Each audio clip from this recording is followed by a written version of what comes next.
Gràcies per estar aquí. Una vegada més al David i al centre per convidar-me. Ja són uns quants anys d'harmonia entre el centre i jo sempre molt agraït i molt feliç d'estar aquí amb vosaltres. I avui farem una xerrada diferent d'altres que hem fetes, perquè hem fetes de personatges, de científics, d'algunes temàtiques específiques de ciència, com geologia, evolució, i fins i tot hem fet una del Premi Nobel, no? De com no guanyar Premi Nobel, no? I alguna de dones. I avui farem una, és una mica especial, estàvem xerrant ara amb el David, perquè aquesta Barcelona, tots som de Barcelona? Sí? És que vivim aquí, no? Jo visc a les afores, però em sento de Barcelona també. Bueno, soc colombià, porto aquí 22 anys, no? Casa meva, no? I per mi és casa meva. Com aquí, no em sento en cap lloc. No, en cap lloc no, en lloc, es diu, no? En lloc. Doncs, parlaven amb el David que aquesta Barcelona tan turística, tan plena de coses, la veia jo aquests dies, heu vist la Volta a Catalunya? No? Però és que era fantàstic. Tota Catalunya fantàstic, des de l'aire, perfecte, la realització. I Barcelona, la darrera cursa, bellíssima, maquíssima, és que és molt maca. Però, desconeixent una mica aquesta Barcelona científica, i sembla ser que mai ha estat científica, i a veure si pensem en una altra cosa, perquè hi ha molta ciència feta a Barcelona, i en alguns raconets trobem coses que són testimonis d'aquesta Barcelona científica, dels ciutadans barcelonins o no barcelonins, ja veurem algun exemple, que han fet ciència, tecnologia, enginyeria, si podem posar fins i tot l'arquitectura, malgrat que l'arquitectura a Barcelona mereix un capítol a part, que no seria en aquesta sessió, no? I la deia el David també que aquesta va ser una de les xerrades més difícils de preparar. Per què? Perquè hi ha tants llocs de ciència per explicar-vos en una hora que era molt difícil escollir. Hem parlat d'alguns que recordem i que ens han quedat de banda, i si el David algun dia em convida podem completar. Ja t'havia amenaçat, no? Que t'havia dit. Ho completarem perquè hi ha moltes rutes. Però jo he escollit fer una cosa avui, a veure com surt. És una mica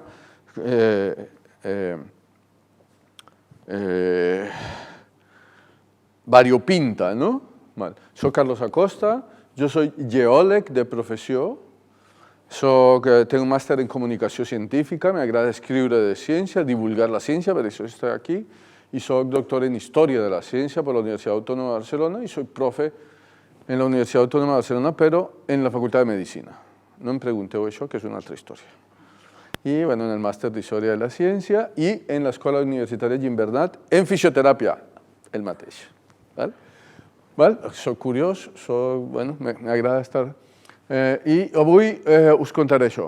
Us explico d'on ve aquesta xerrada. Aquesta xerrada ve precisament de que soc profe també a l'Autònoma en 3 jornades separades en el màster de turisme. Doncs les he de convèncer, més que convèncer, fer-les pensar i reflexionar i treure després un projectet, un esquema de projecte de que el turisme també es pot fer amb ciència. Hi ha molt d'explicar. Per què? Perquè la ciència la fa la gent.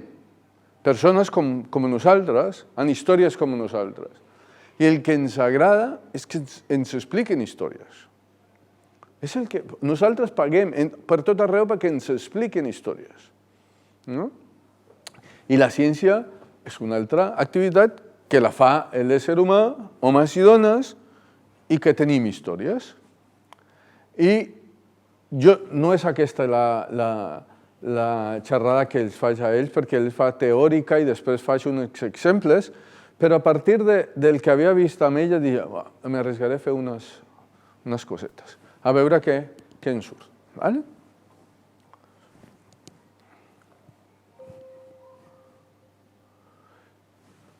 I si ens anem de passeig per Barcelona, ja em direu, mira, estem fins aquí de turistes i de passeig a Barcelona. Jo he vingut aquí a Barcelona en 1999 i era una altra Barcelona, no? Ara és una altra Barcelona. Tampoc és que ens agradi molt anar per les Rambles tota l'estona. Però bueno, la proposta no és aquesta, la proposta és anar-nos a fer un passeig per la Barcelona científica. Aquesta és la portada d'un llibre que tinc jo de la Barcelona científica, i és un totxo així, fet per l'Ajuntament d'aquest moment, parlant de la Barcelona científica al 2004. 2004, mireu això, gairebé fins 20 anys enrere. O sigui que ja pensaven en això i tenien molt a dir sobre la Barcelona científica des de llavors o des de fa segurament abans. I, bueno, tenim aquí l'Observatori Fabra, el coneixeu, no? I d'allí cap arrere és un símbol de ciència fantàstic. Vaig dirigir un TFM sobre el telescopi i la persona que el cuidava. Una història lindíssima. No us puc explicar la història, però és molt maca. Perquè la gent, hi ha un telescopi, però hi ha gent darrere del telescopi. I gent que vivia i convivia amb ell com si fos una part de la família. Bé, em fico més. La Barcelona científica no és només un eslògan. Perdó, un momentet, que m'he deixat l'aigua a la bossa. La Barcelona científica no és només un eslògan. No? Per tota la ciutat hi ha exemples de la ciència que s'ha fet i es fa a casa nostra. No? De la mà de la història, com a historiador de la ciència, farem un recorregut per algunes coses, en aquest cas virtual, per alguna d'aquests llocs. I per això us demano un exercici. Sou turistes, però no turistes qualsevol, sou turistes de casa. Sí? Però pensem en un turista que ve de qualsevol altre lloc i ve en avió. Un turista informat és que si ha llegit coses de Barcelona abans de venir, no? Reservaria un seient on? A la dreta o a l'esquerra? Vosaltres heu arribat a Barcelona? Per on se ve millor? La dreta o l'esquerra? Per la dreta, perquè l'avió al Prat arriba per aquí, no? I si és per allà, es veu molt lluny i està així.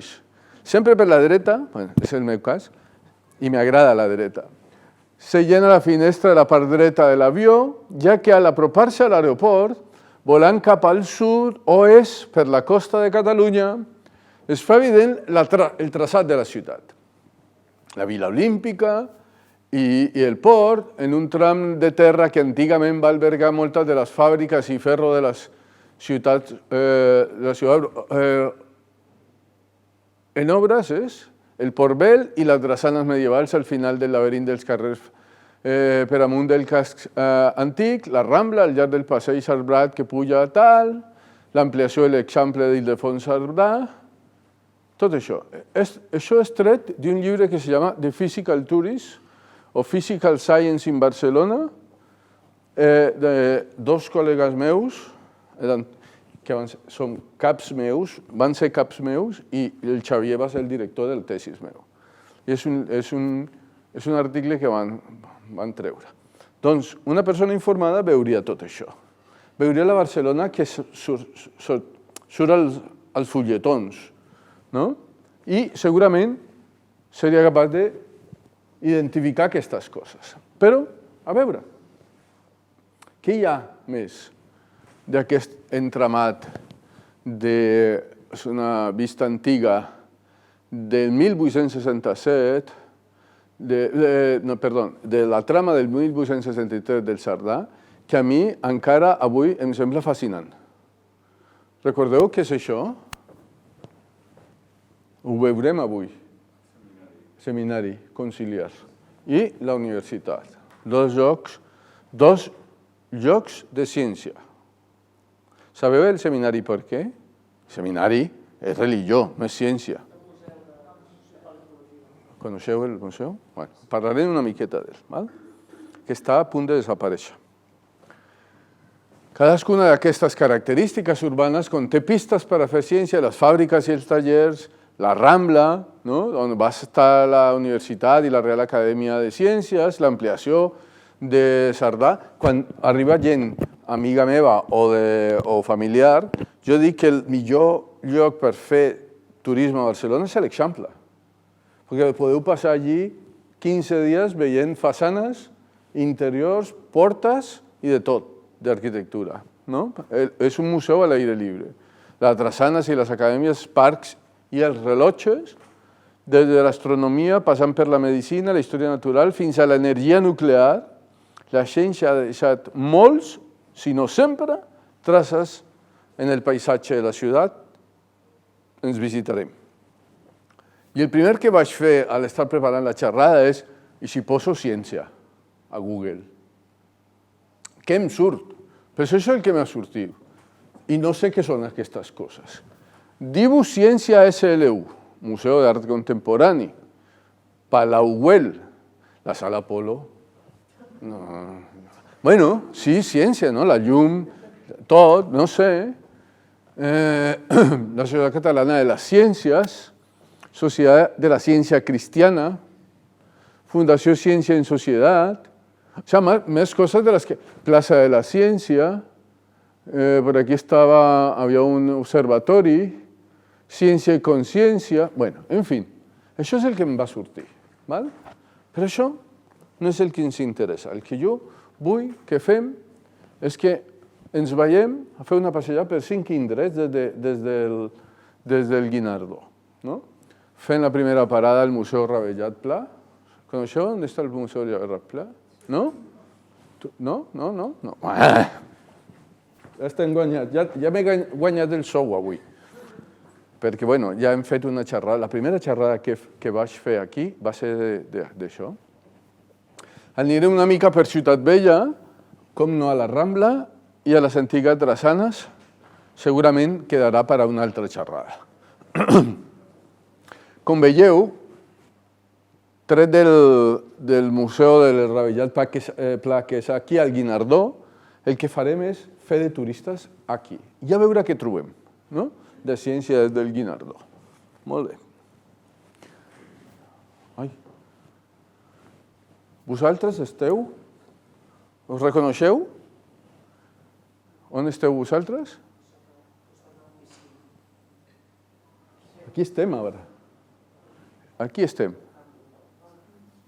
I d'aquest entorn em direu, on hi ha ciència? O ha hagut ciència? Hi ha hagut ciència.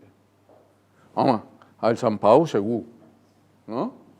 Ciència, arquitectura, una cosa espectacular. I l'altra està aquí, a la Casa Museu Núria Pla i aquí al costat vostre. Un lloc de ciència i art espectacular, fantàstic. Qui va dir que va anar? Tu, no? Només una? Doncs ja està. Tocarà...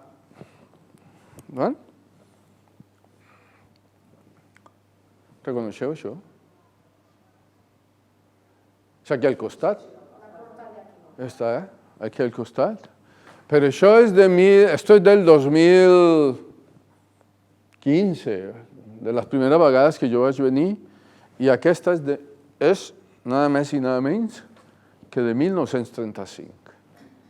Perquè darrere d'aquests murs i d'aquesta entrada hi havia un institut que es deia Ravelllat Pla. I l'Institut Ravelllat Pla era un institut laboratori de ciència, de medicina. Sí? Era un laboratori farmacèutic, institut laboratori, però investigava i produïa un medicament contra la tuberculosi en aquest moment. Estem parlant de 1923 fins al 1980. però va tenir transformacions. Doncs, darrere d'aquests murs tenim això. Aquí encara estem per aquí, nosaltres, i tenim l'edifici de l'institut, que era la casa del doctor Pla, i les quadres de cavalls, tota aquesta part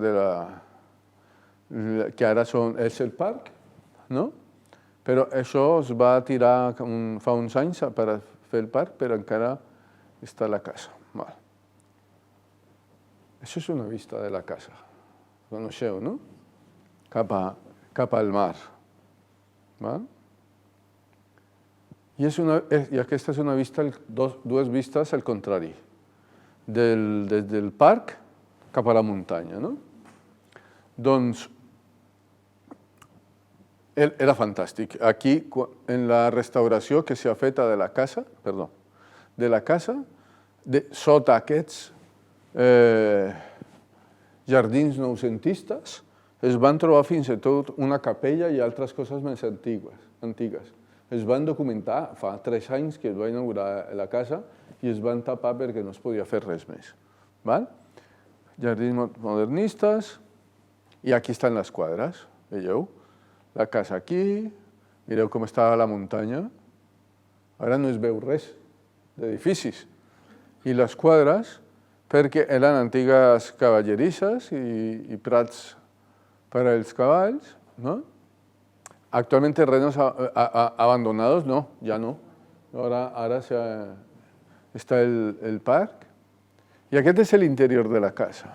I comencem a albirar perquè no és només una casa molt maca, sinó que a més era ciència.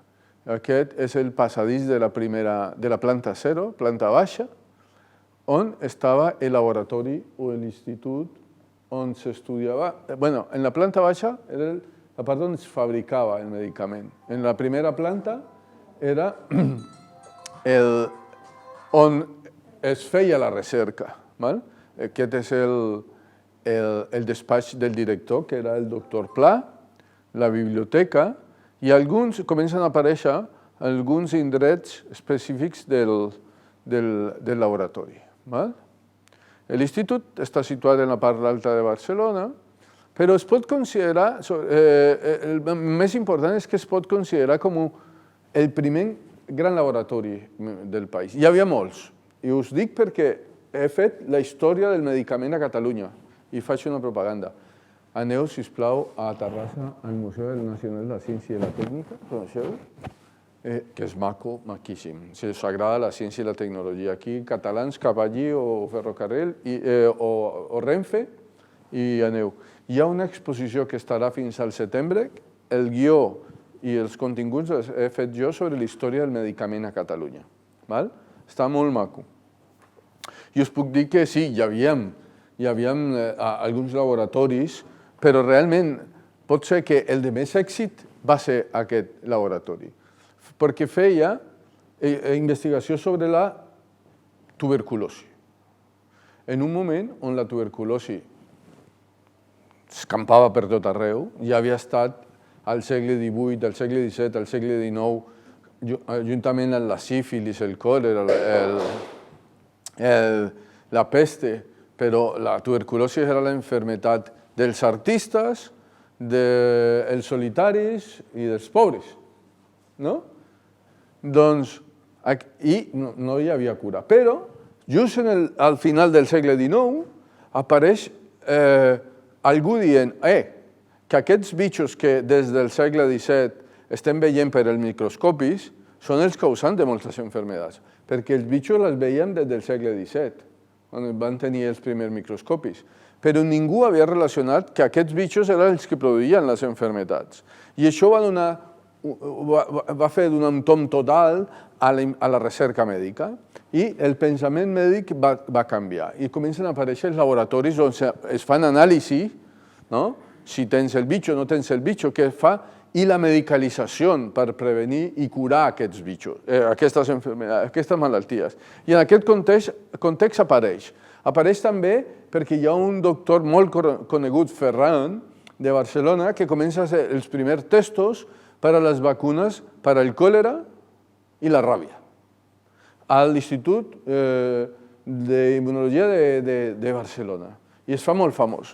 I el veterinari Ravellat, que era de Girona, de Salt, Girona, va agafar aquesta idea del Ferran i Clua i va generar tota una teoria bacteriològica al voltant de la tuberculosi i el bacil de Koch i se la va portar al Pla. El doctor Pla, que era de Lleida però vivia aquí, va agafar la teoria, van començar a fer experiments i ell se la va creure. És una teoria bacteriològica que no cal explicar ara, però divergia, era una mica heterodoxa en relació al que la majoria dels metges del moment pensaven. Recordeu tots que el bacilo de Koch és el bacil que causa la malaltia. Pues té diferents fases. I aquests deien que una fase diferent de la que deien la resta era la que produïa la malaltia. Però tenia una implicació no només científica, sinó política, econòmica i social. Sinó que si aquesta teoria era correcta, alguns dels símptomes que manifestava la gent es manifestaven molt abans de dir que tenia tuberculosi. Ells deien que això era tuberculosi. I això pel sistema de salut, quan de cop i volta hi ha 20 malalts, però es multipliquen per 100, perquè es diagnostica abans amb símptomes que apareixen un any abans, això és brutal. Perquè no són 20, són 100, 200, 300. I aquesta va ser la puja, la lluita. Doncs és molt més que científica. Però, més enllà, ells van treballar sobre una teoria que era aquí, en aquesta part, bueno, veurem més endavant, aquí vivia la família Pla, aquí en aquest punt era on es feia la recerca, aquí hi havia tot un... estaven les covalles, on feien l'experimentació, les inoculaven el bacil de Koch, i després aquí era on feien el medicament. En aquesta part de l'esquina, ara ho veurem, era la sangria. Què feien? Portaven els cavalls allí, els inoculaven la tuberculosi amb la que havien tret de les covalles que les havien infectades en un moment donat, específic, i se les injectaven als cavalls, molt ben mantinguts, alimentats i tal. Després de 20 dies, portaven una altra vegada el cavall, treien una mostra de sang,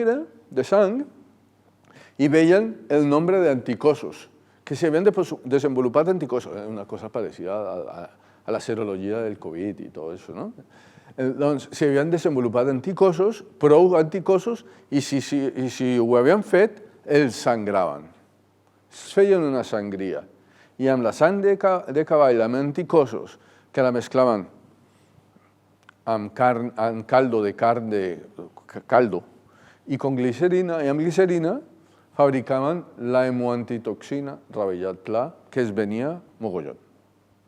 Perquè pensem que en aquest moment no hi havia antibiòtics. Els antibiòtics apareixen en la dècada dels 40 i no hi havia tractament per a la tuberculosi. I tenia els seus efectes. També van produir un sèrum. El sèrum és la part líquida de la sang sense la resta de coses, però tenia reaccions, efectes secundaris molt durs. El que passa és que dins la casa trobareu això, però per tot arreu. La primera planta tindreu a més un museu del moble antic. Podeu visitar aquest museu. Està aquí al costat. És espectacular. Però tota la casa, creieu-me, i no podeu visitar tota la casa està plena de moble antic. Això és una part. Però l'altra part és... Mira, aquí està més...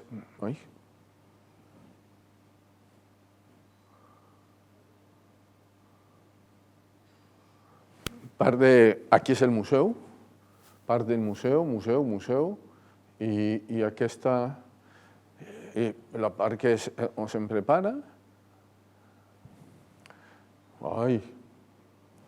I això és el que em vaig trobar jo a l'any 2016, 2017, pot ser. Aquesta era la sala de sangria. Aquest i aquest era el potro on ficaven els cavalls per sangrar. Ara el veiem millor. I tot això, i en altre lloc de la casa, tenia tota la part de laboratori, la màquina mescladora, un autoclau, tot això estava allí. I a la universitat hi era tot això. Totes aquestes capses eren instruments de laboratori a la Universitat Autònoma de Barcelona. I tot aquest arxiu és l'arxiu de l'Institut Revellat Pla. Totes les cartes, totes les relacions amb els que venien el medicament, tota la història de com van fer la recerca, la investigació, està aquí. I això anem fent una catalogació que encara dura perquè és molt llarg, però tota la part que és cultura material objectes, jo vaig fer la classificació i la van tenir. Mireu aquí més coses, tota la part química, tota la part fotogràfica, són exemples del que van trobar. Una vegada van fer això, allà estic jo remenant la pols i tot això. Aquí està, mira, més escalfadors, l'autoclau. Aquí veieu millor ja on sangraven els cavalls, sagnaven els cavalls. És això, és un pla del mateix lloc, que és aquest, de l'època. Aquest és de 1935. És aquest mateix, on estan les coses aquí, l'entrada aquesta és per aquí, i aquí ficaven els cavalls i feien tot. I aquest és quan van desescombrar-ho tot, o sigui, fa uns 3 o 4 anys. Les dues imatges. No hauria de dir més perquè anéssiu. Millor, no? Passaré molt ràpid. Aquests són els dos dibuixos de la part de la planta baixa i la planta d'investigació, i aquí era on sagnaven els cavalls i feien la producció, i tots són fotos dels laboratoris que hi havia i els objectes. En resum, aquestes són fotos de l'època, aquesta és la part on feien les fotos de les plaques, i aquest és el museu. Aneu, sisplau, no dic res més. Està aquí al costat, ciència pura, però ciència barrejada amb indústria i amb art, tot per el mateix preu. Aquest laboratori va subsistir fins a 1980. Això és espectacular. Fins i tot va aguantar l'aparició de la penicil·lina, perquè la filla del doctor Pla, que va ser la que se va encarregar, bien per les dones, se va encarregar després de la Guerra Civil del laboratori, va adonar-se que no n'anaven a cap lloc, si seguíem dient que era un medicament per a la tuberculosi, perquè realment posava molt bé a la gent. Per què? Perquè els cavalls estaven en molt bona forma i era més un reconstituent que alguna cosa que realment ataqués i acabés en el bitxo. Doncs van començar a vendre la montetoxina com a coadjuvant del tractament amb penicil·lina i així van vendre fins al 1980, però especialment en Llatinoamèrica. Van vendre en França, en Anglaterra, en Bèlgica, en Portugal, però després de l'aparició de la penicil·lina, especialment en Llatinoamèrica.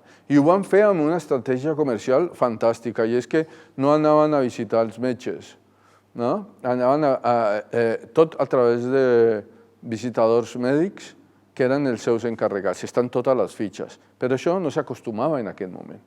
I amb tot això hem pogut fer com feien ells per a treure el medicament, que era un xarop, que era la montetoxina, no sé com sabria això, mil demonios, i el sèrum, però que es va descontinuar perquè els efectes eren bastant forts. Bé, és el que es va fer i està aquí al costat. Ciència a Barcelona, 100%.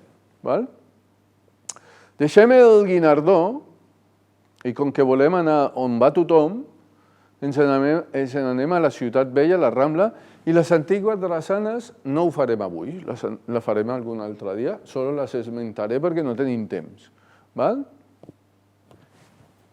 I aquest és el primer recorregut. Podeu fer una foto. Això on aneu i dieu, filla meva, anem a fer aquest recorregut. Fill meu, cunyado. Comencem, estem a la parada de metro aquí de Ciutat Vella. Aquí està l'Ajuntament, aquí està... Això què serà?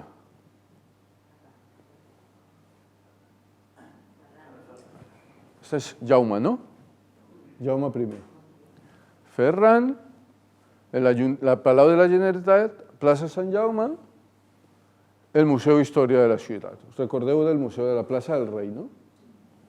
Estem aquí, anirem cap aquí i anirem això, a veure què trobem. Aquest diu, la ruta per Ciutat Vella comença en la plaça del Rei, que és el punt A, continua fins a la resta del Temple August, que és el punt B. Tothom ha anat, no? A mi això m'és impressionant, que tu veus una casa i obres i te trobes això allà, és que jo crec que en el món no hi ha una cosa igual. Però no parlarem d'això. Luego tendrem el Palau de la Generalitat, la plaça Sant Jaume. M'he equivocat? Perquè parlarem de ciència o no? Què vol dir el Palau de la Generalitat, això? Veurem.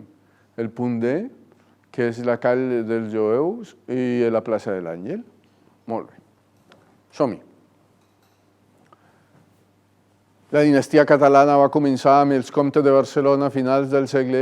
Això ho llegiré perquè la meva memòria no és que sigui... La utilitzo per altres coses. I es va consolidar el 1137 pel matrimoni de Ramon Berenguer IV, comte de Barcelona, amb Petronila d'Aragó i la corona natal. Esto lo coneixem. Després, el conjunt d'edificis al voltant de la plaça Major, de la plaça, comprèn el primer Palau Real Major, dues de les principals característiques del qual el Saló del Tinell i la Capella de Sant Àgueda pot ser visitat com a part del Museu d'Història. I heu anat al Museu d'Història, no? És maquíssim també, que es va construir sobre les restes de la ciutat romana, part de la seva estructura, incloent mosaics, seccions de les muralles, són visibles al soterrani. I això és la part que se les explicaria a qualsevol turista. Sí? No estem per això. No estem per això. Què és? Que hi ha amagat de ciència aquí? Doncs mireu això. Aquest és un rellotge. És l'estructura d'un rellotge. És més alt que jo. És l'anomenat Gran Rellotge de Barcelona o el rellotge dels flamencs. Per què? Perquè va ser construït per els rellotgers flamencs Simó Nicolau i Climent Ocent. Aquest aparell mecànic va marcar l'època de la ciutat durant prop de 300 anys. Era el gran rellotge de Barcelona. I està allí, en el museu. El 1865 va ser substituït per un rellotge mecànic construït per Albert Villeter, que des del 1850 havia estat fabricant i venent rellotges astronòmics, telègrafs elèctrics, instruments científics del seu taller de Gràcia. Llavors era un municipi independent. Segons la inscripció en el llatí d'aquest rellotge, estava destinat a fer-ho el primer rellotge regulat elèctricament del país, 1850, però realment no va estar a l'alçada del que es demanava. A l'altura no es diu en català, es diu a l'alçada.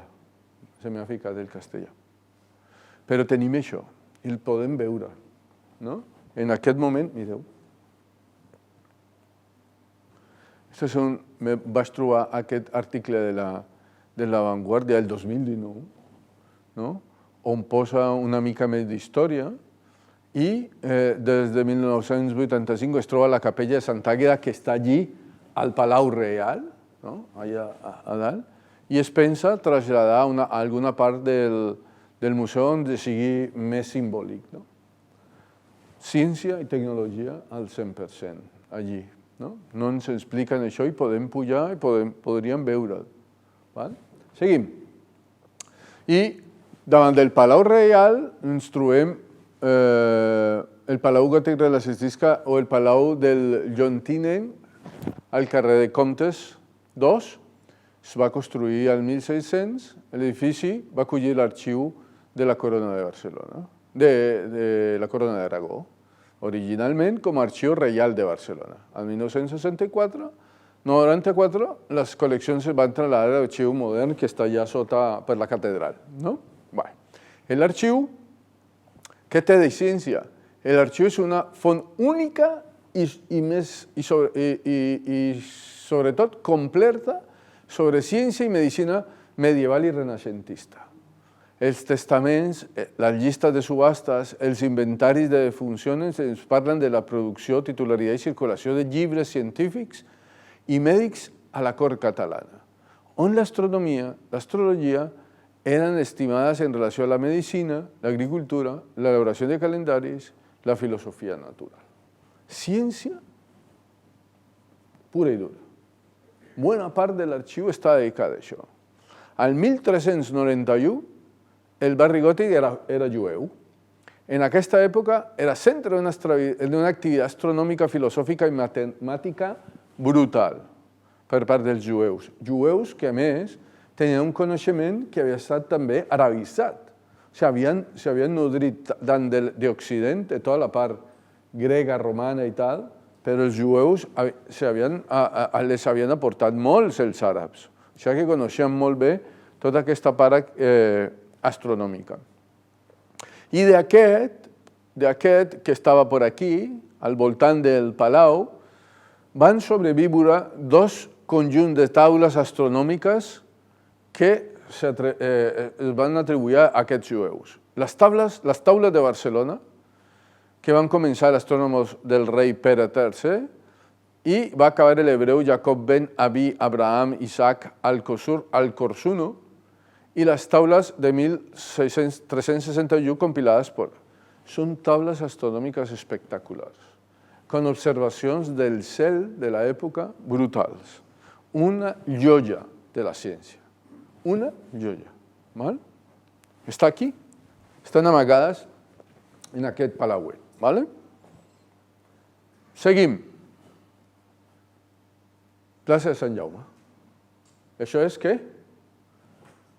És el Palau de la Generalitat, no? Què hi ha allí de ciència? Ciència. Política en quantitat, no? Però ciència. No se'ls explicaria a ningú turista, més que allí està el president i algunes coses més. Però voleu jugar una miqueta per espavilar? Sí, digueu-me que sí. Sí? Juguem. Sisplau, veiem aquesta foto. Coneixeu aquesta foto? Algú?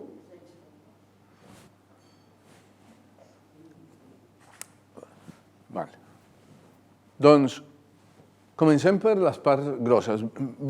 Mirem aquesta foto, què personatges hi ha, on és això, què objectes hi ha que criden l'atenció. A veure, comencem. El lloc. Això sembla Sud-amèrica? No. Barcelona? Podria ser Barcelona. No és Barcelona. Però pensem que és Europa, almenys, no? I aquesta gent, qui són? Aquests nanos. Els que han sentit calladites. Bueno, sembla uns nanos, però d'on som? Una escola, i aquest és el mestre, o són els nets d'aquest senyor, sí o no? I aquest senyor, bueno, té una pinta així com del poble, com de profe també, no? Però hi ha un cotxe allí que és un cotxazo per a l'època. 1923. Crida una mica l'atenció el cotxe amb aquest paratge, aquesta gent. Sí o no? O no? O jo me l'estic inventant? No, listo.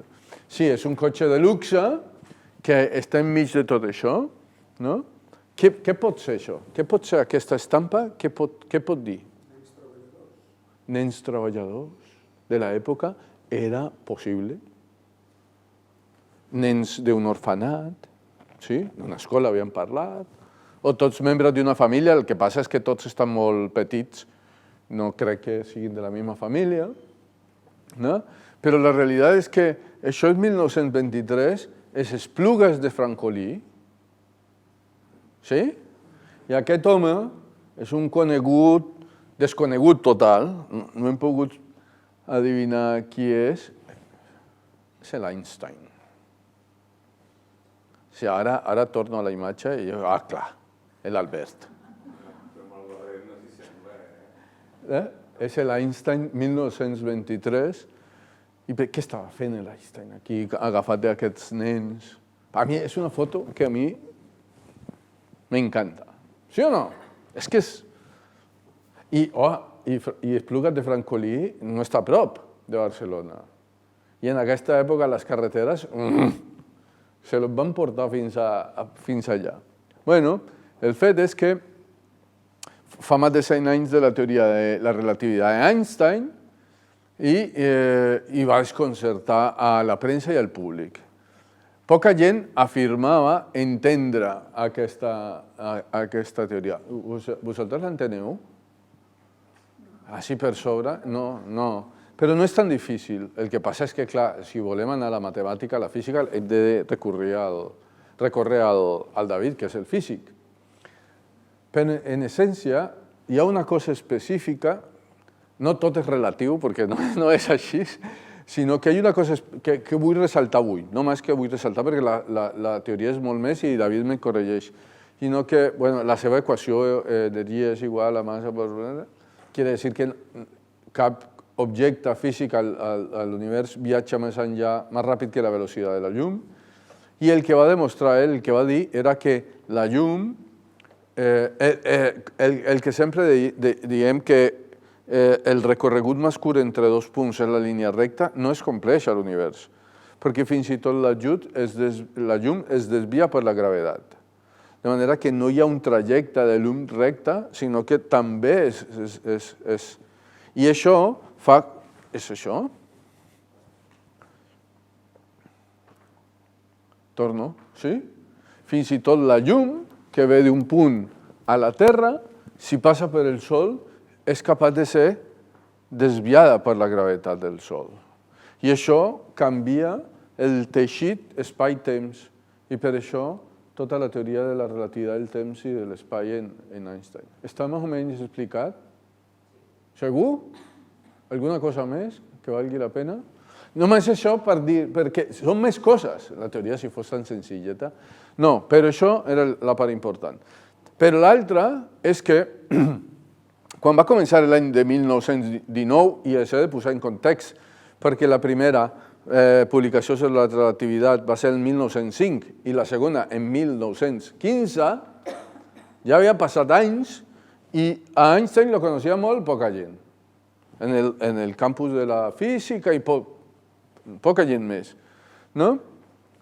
Però al començament de l'any 19, Albert Einstein era pràcticament desconegut més enllà del món dels físics, però al final d'aquell any va passar alguna cosa. Al novembre del 19, se va convertir en Einstein, en superstar Einstein, la persona que coneixem avui. Per què?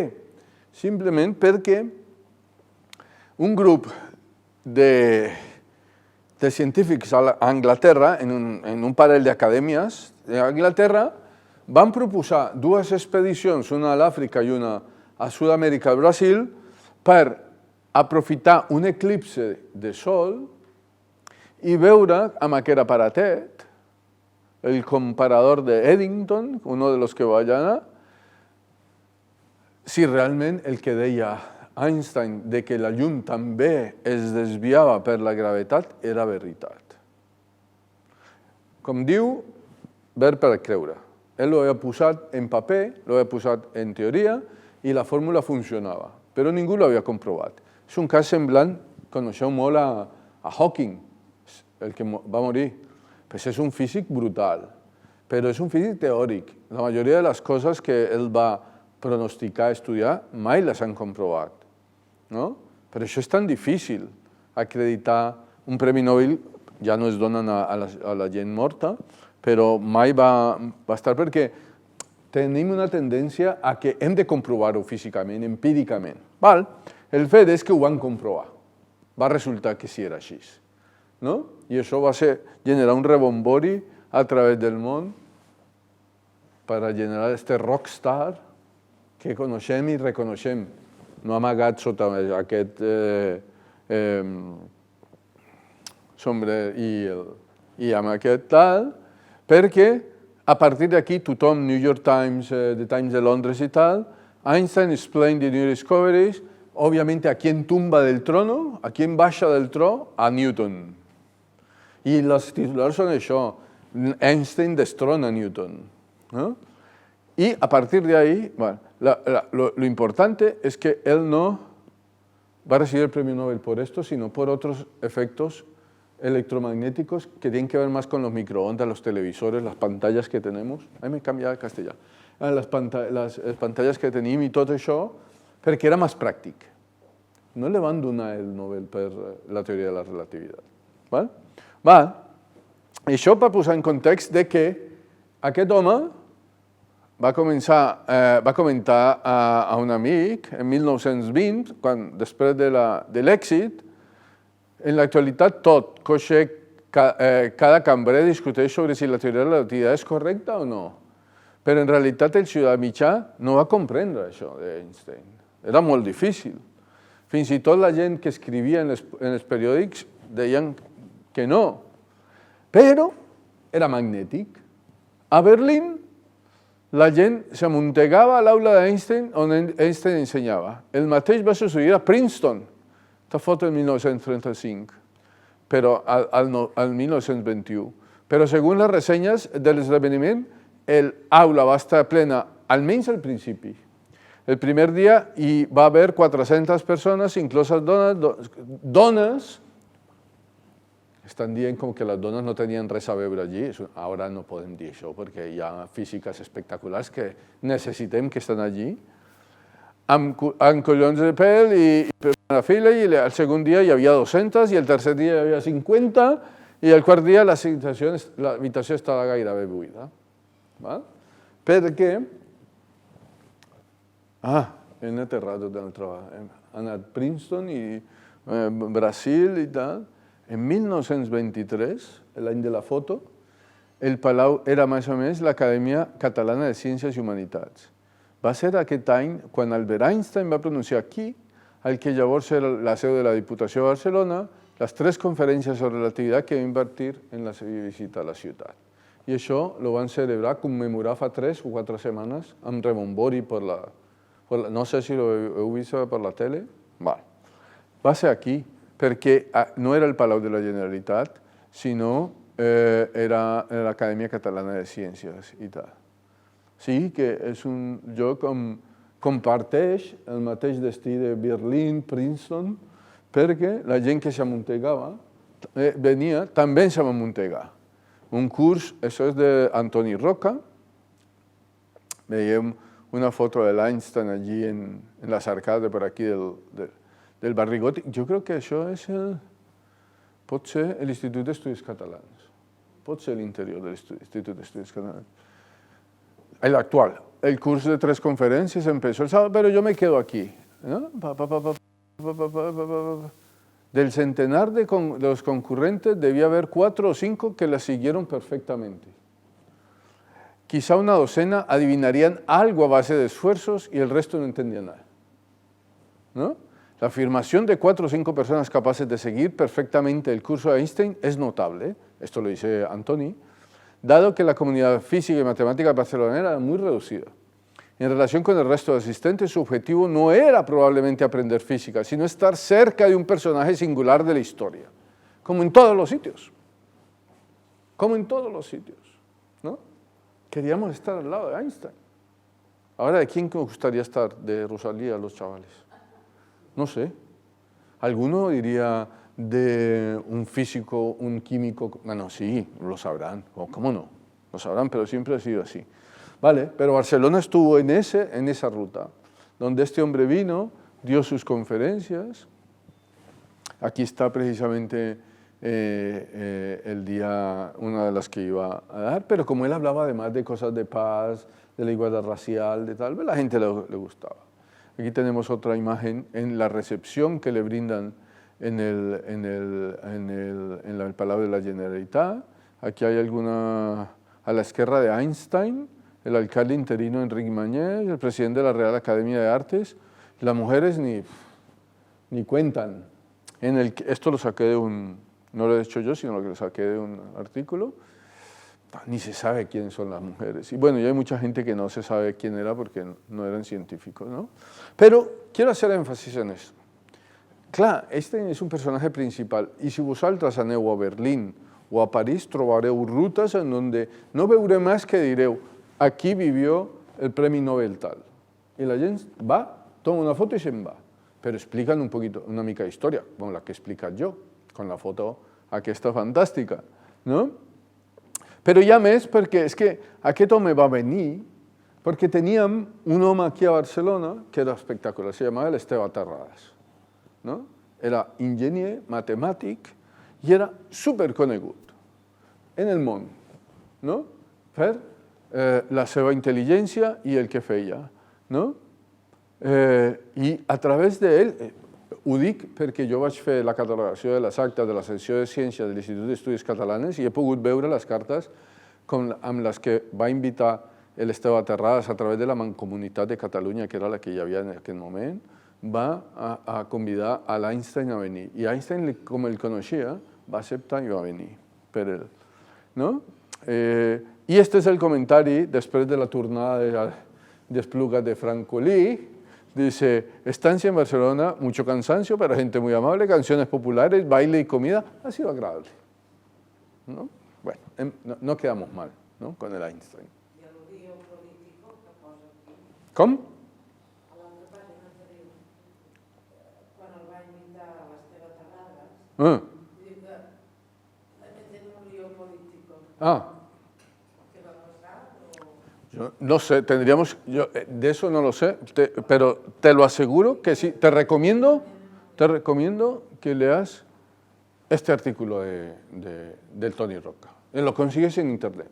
Einstein, yo no me acuerdo de eso porque hace tiempo que lo leí, pero él ha registrado, ha estudiado todo el caso, ¿vale? Lo que pasa es que Terradas era muy buen ingeniero, pero tenía cuestiones políticas muy complicadas. O sea, no era muy amante de la mancomunidad,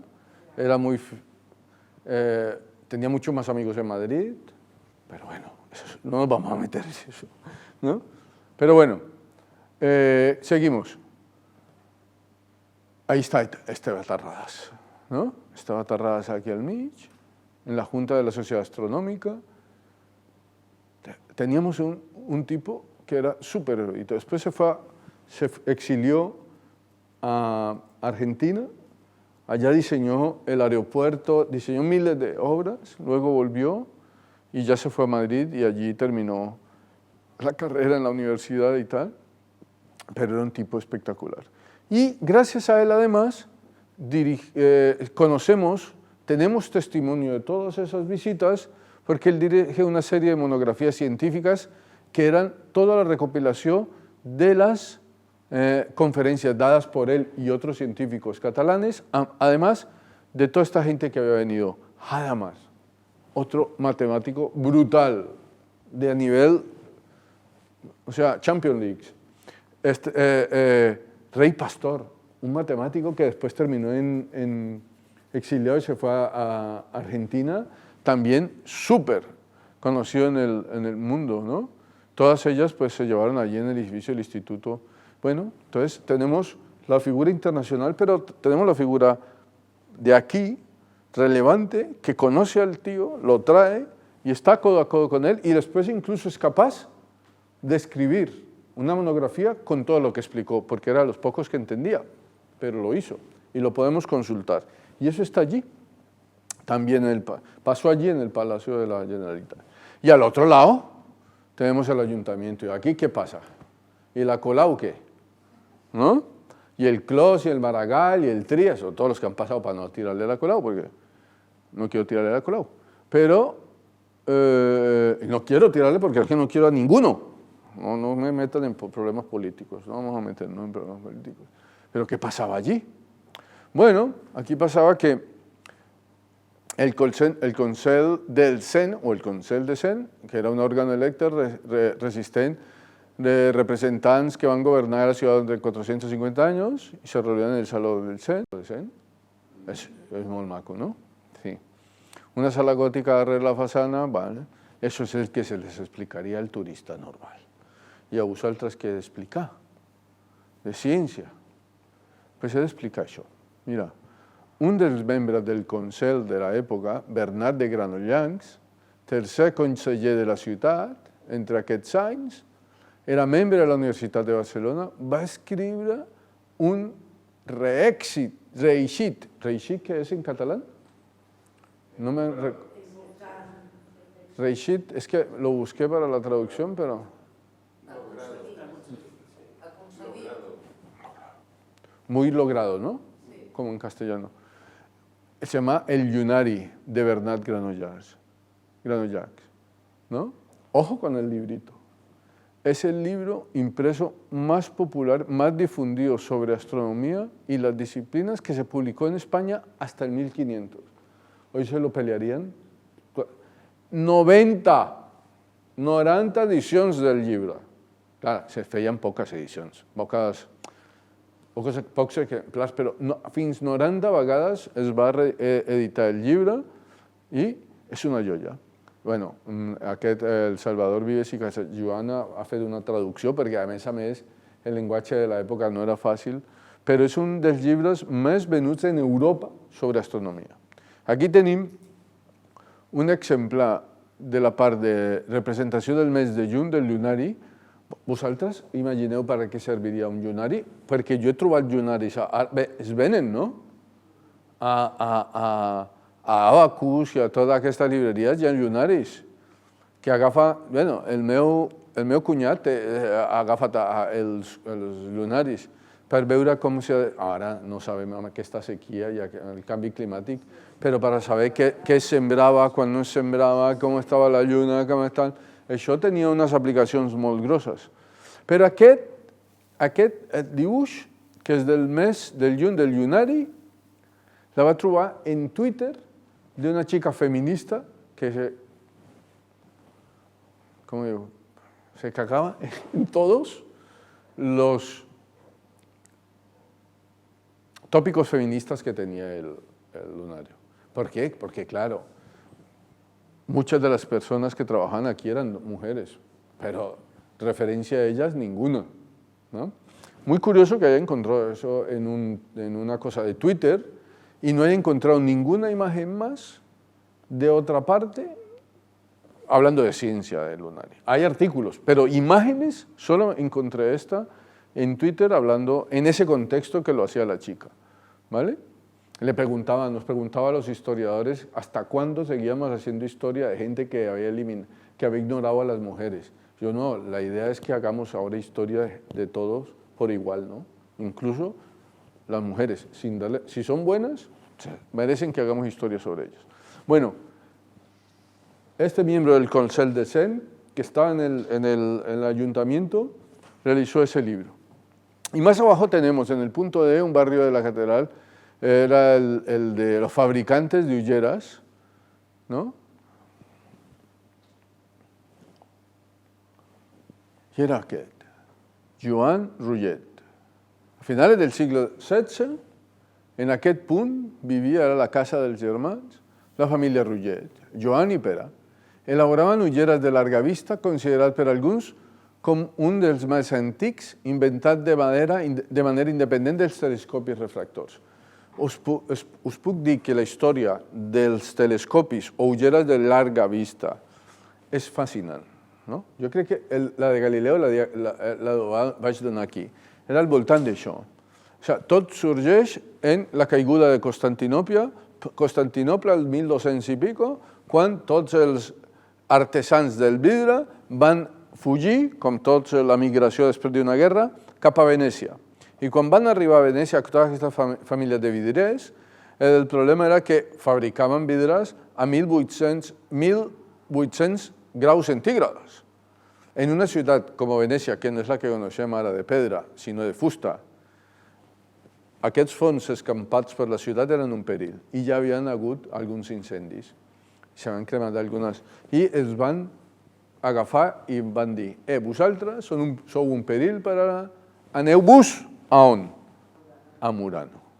Per això, en Murano se van aplegar tots i van crear el que es diu ara un clúster d'innovació del vidre.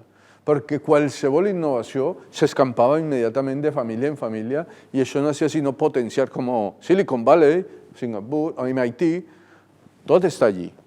Per això van desenvolupar la tècnica del vidre brutalment. I a partir d'això van deixar de fer les lents de pedra polida, de quarzo, i van fer vidres.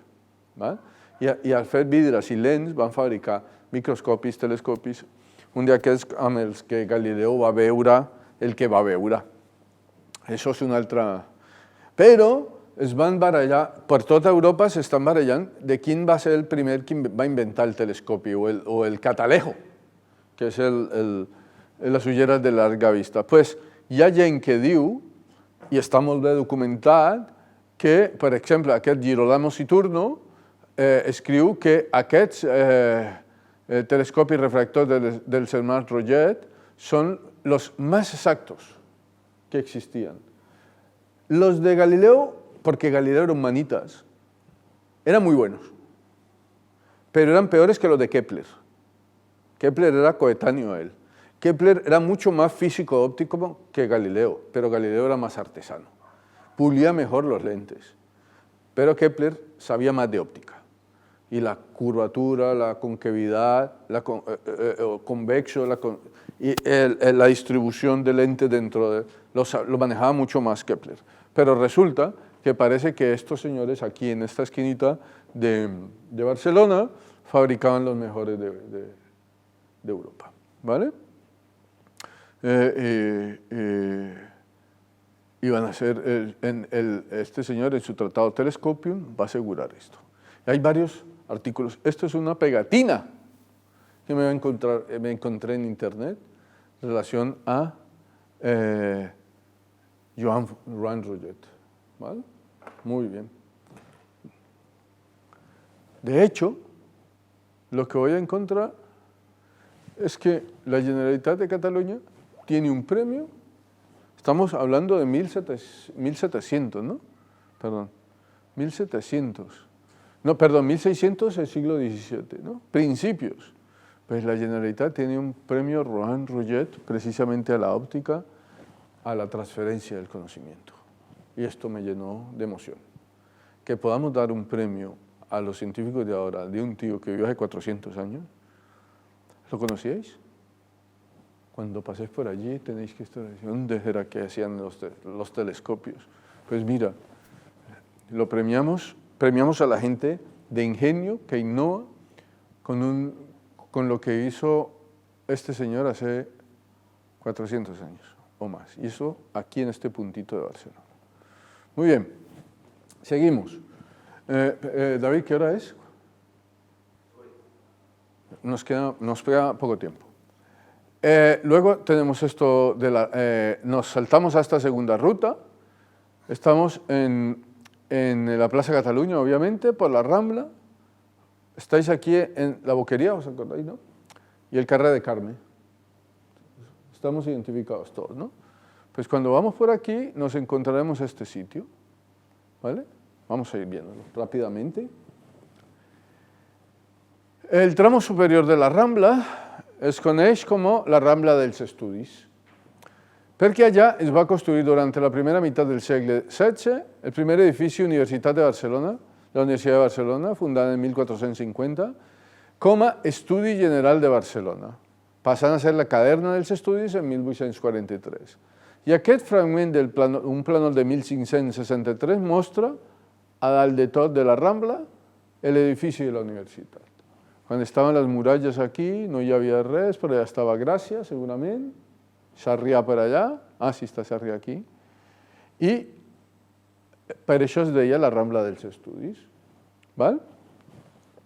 Doncs, com no, la Rambla hauria d'estar present en aquest recorregut de ciència que fem per la Barcelona que visita tots els turistes. Ja us dic, hi ha molts més llocs, menys coneguts, però jo volia fer aquest matís del que es troba o el que s'explica a un turista normal i a vosaltres que sou d'aquí.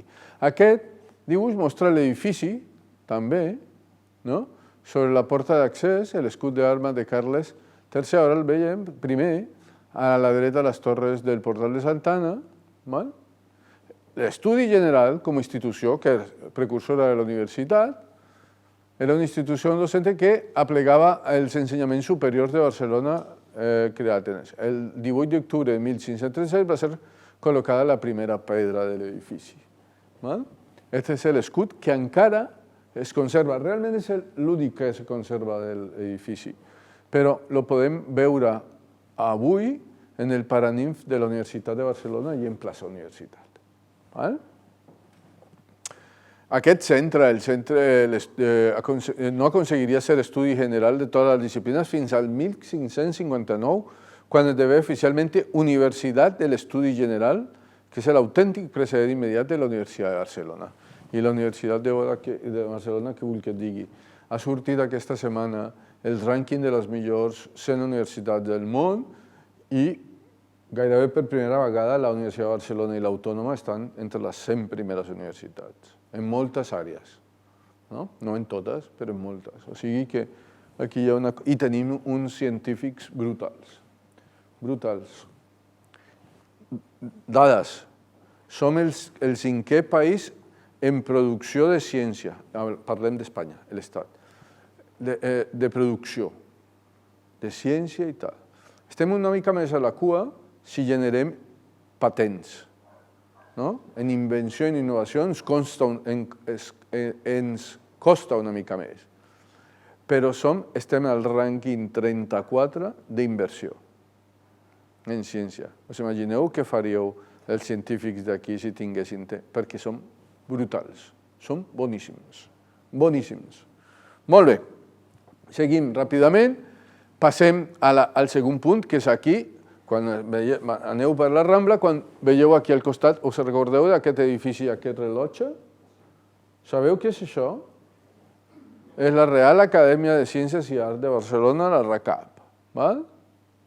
És molt coneguda perquè als turistes les diuen aquí va estar George Orwell al terrat i aquí és on va muntar el tal. I ell descriu en homenatge a Catalunya el lloc, pero lo describo que yo creo que esto es un museo porque veía muchos objetos raros, científicos y tal, y la gente, y eso es lo que le explican a la gente, pero esta es la Real Academia de Ciencias y Artes de Barcelona, ese edificio de allí, pero dentro del edificio hay cantidad de aparatos, pero vamos a centrarnos en dos. Uno, este es el mecanismo del reloj, ¿vale? És un rellotge astronòmic construït per l'artesà rellotger Alberto Villeter, és molt maco, mostra el Sol, la Terra, la Lluna i la seva aparent posició a través de les estacions, un calendari inclòs a l'equació del temps que descriu la discrepància entre l'hora solar i l'aparent i la mitjana, els temps de sortida i la posta del Sol i l'hora local de 20 ciutats del món.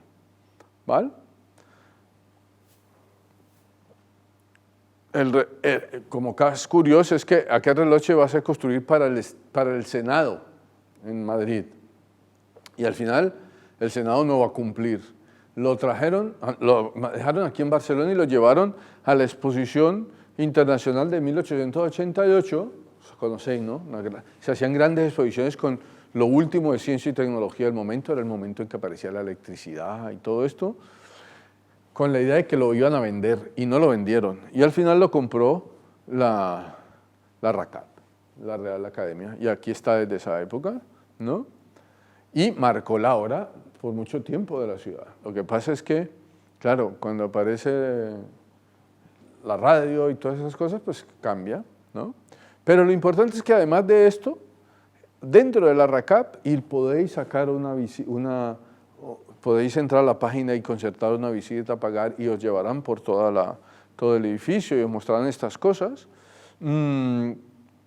Hay más relojes, más cosas, pero dentro de todo lo que hay, no tengo una foto, hay un astrolabio. ¿Conocéis un astrolabio?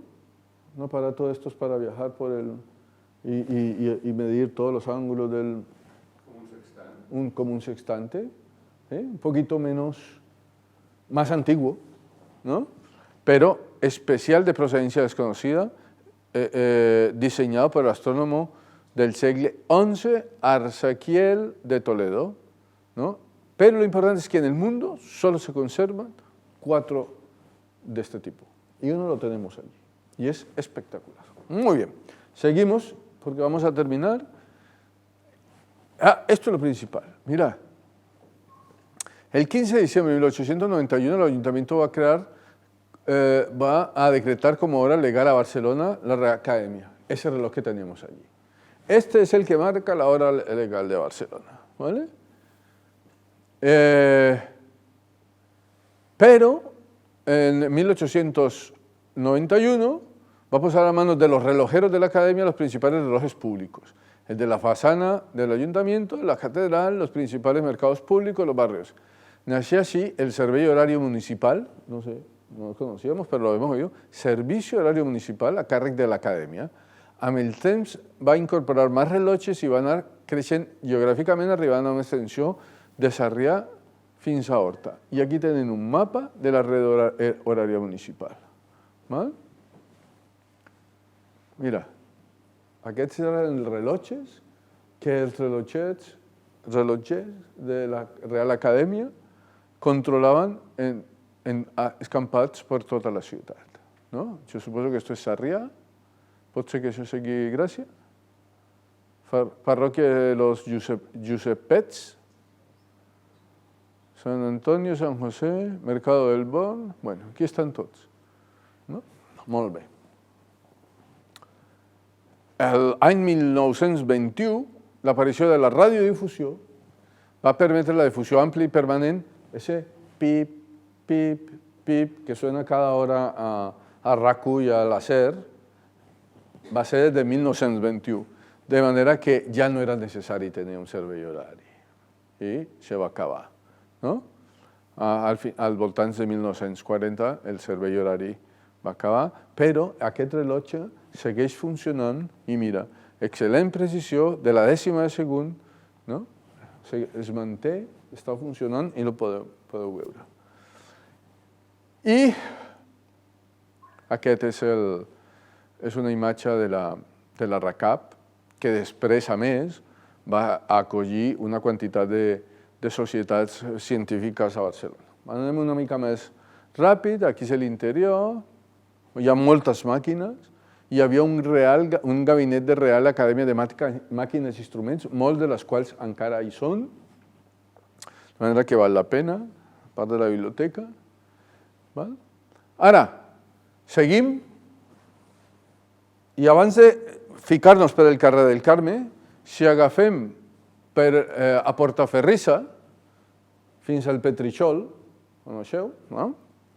Ens trobaríem la casa d'aquest home, de Francesco Salvà i Campillo. Ho heu conegut? Pues aquest home va crear un telègraf elèctric superconegut en el món, antecessor dels primers telègrafs que van funcionar després al segle XIX. Aquest va ser un metge, però va ser un telègraf espectacular. I estava allí, al carrer Petritxol. Doncs podríem anar i explicar, i hi ha molta cosa que explicar de les seves coses, és a més del recorregut.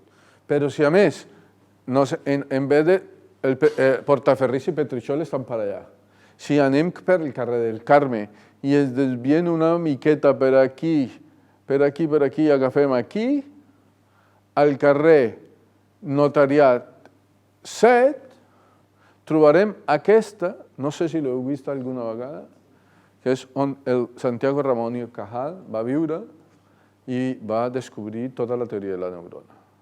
Poca cosa, no? Tot el que sabem realment del nostre cervell ho va començar aquest home. Aquesta és una foto de l'interior de la casa, ¿no? Com a professor d'Histologia de la Facultat de Medicina de la Universitat de Barcelona. el 1888 va fer descobriments fonamentals aquí en esta casa. No? I arribem definitivament ja aquí, acabarem avui ja, a coneixeu on era la seu de l'antiga escola Massana, no? El que avui és l'IEC i la Biblioteca de Catalunya, que és aquest indret. Doncs aquí, al carrer del Carme 47, hi ha un portaló, ens fiquem i aquí trobem aquest lloc, aquí, que és el Real Col·legi de Cirurgia o la Real Acadèmia de Medicina des de 1770. I dintre tenim aquest lloc. Heu anat? És espectacular. No? Però, com ja heu anat, no sé si us havien explicat que no hi havia Port Olímpic, Camp Nou, res d'això. De manera que les persones importants que venien a Barcelona les passejaven per aquí perquè veiessin una dissecció de cadàvers. Era l'espectacle per a la gent, perquè no totes les ciutats tenien un amfiteatre anatòmic a l'alçada d'això, que és una bellesa. Per què? Però per què estava l'amfiteatre anatòmic? Aquí va donar, precisament, el Cajal vivia a prop perquè la universitat quedava allí, i era aquí, la Facultat de Medicina. Doncs, al costat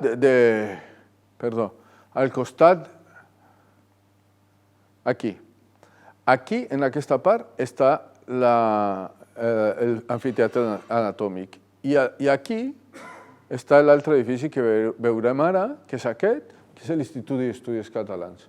Vaig tenir el privilegi de treballar allí uns 7 anys i he estat a gust de primera, perquè és un lloc fantàstic, no? Fent labor d'arxiu de tota la societat de ciències de l'institut. Però era l'antiga casa de convalescència, part de l'hospital que veurem ara.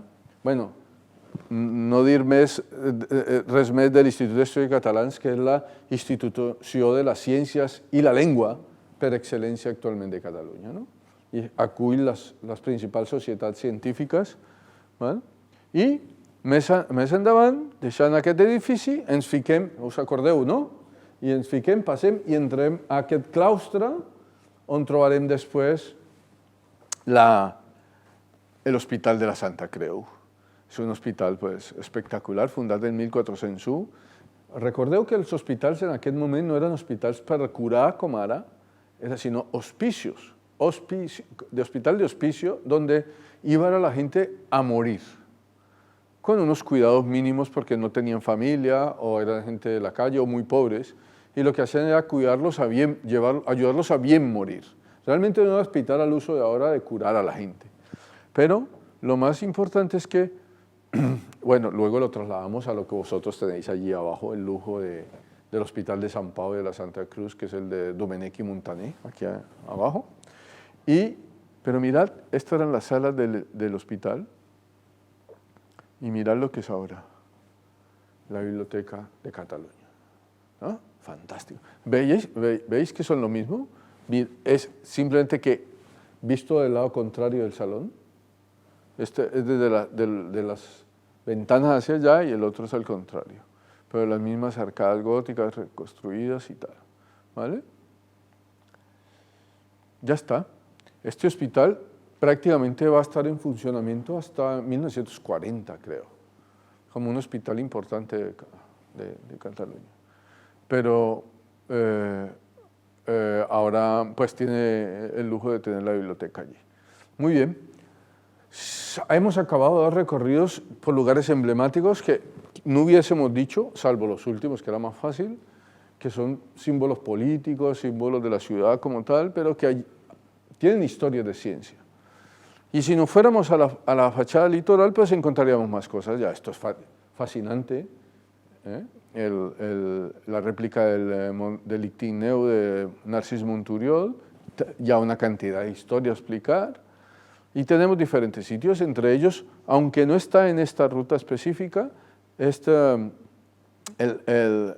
todo este mecanismo para hacer la triangulación que la medida del arco meridiano que vino a ser Pierre Méchain entre 1792 y el 94, que se conserva todavía ya en Montjuïc, y el Parque de la Ciudadela. Aquí veis un plano de la ciudad con las murallas y la Ciudadela, lo que se pensaba ser como un fuerte militar, ¿no? Bueno, le contaba al David que yo he sido jurado de tesis de una chica que hizo todo el estudio de la ciencia que se hacía en la Ciudadela, un tocho así. O sea que podemos hacer una conferencia solo de la Ciudadela desde el punto de vista científico, industrial, ideológico de la ciudad, porque es tremendamente, muestra los pulsos de la ciudad a través de lo que la gente pensó que tenía que ser la Ciudadela. O sea, eso lo dejamos para otro día. Porque lo que quiero decir, ¿estáis a gusto con ese paseíto? ¿Está bien? ¿No? ¿Sí? Bueno, hemos conocido cosas de esos sitios que seguramente si vais allí con otra persona no os lo van a contar, pero es que tenemos más sitios en Barcelona y os recomiendo que vais cada vez más al Centro de Cultura Contemporánea de Barcelona porque las exposiciones que están haciendo son cada vez más relacionadas con todo, más ciencia, más arte. Las últimas, la del cerebro que cerró hace unos meses, fascinante. Pude ver por primera vez el primer libro de Vesalio, el primer libro de anatomía, que hizo Vesalio en 1543, que es el inicio de la anatomía, de la medicina moderna. Había un ejemplar. O sea, no os perdáis, ested repasando las exposiciones del Centro de Cultura Contemporánea porque cada vez son más científicas. Ha habido del fin del mundo, los problemas del cambio climático, ha habido de la cibernética, o sea que realmente, a pesar de que es un centro cultural, es un centro artístico, lo conocemos, es un centro realmente también un polo científico de primer orden, o sea que os lo recomiendo. No me paga el CCCB nada por hacer la propaganda, sino que en verdad es así.